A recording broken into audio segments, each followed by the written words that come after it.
کسی کو پانے کی تمنا مت کرو، بلکہ اس قابل ہو جاؤ کہ لوگ آپ کو پانے کی تمنا کریں۔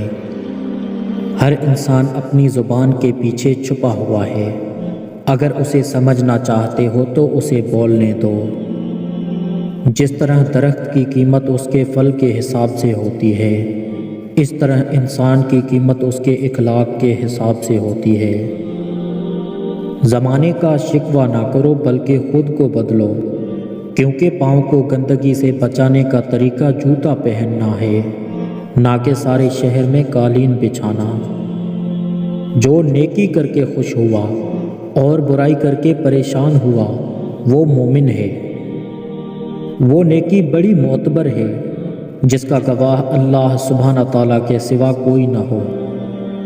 باپ کی موجودگی سورج کی مانند ہے، سورج گرم تو ضرور ہوتا ہے مگر سورج نہ ہو تو اندھیرا چھا جاتا ہے۔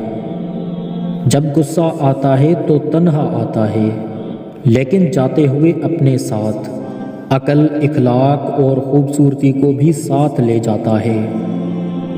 اگر تم گناہ پر آمادہ ہو جاؤ تو ایسی جگہ تلاش کرو جہاں خدا نہ ہو۔ حقیر سے حقیر پیشہ اختیار کرنا ہاتھ پھیلانے سے بہتر ہے۔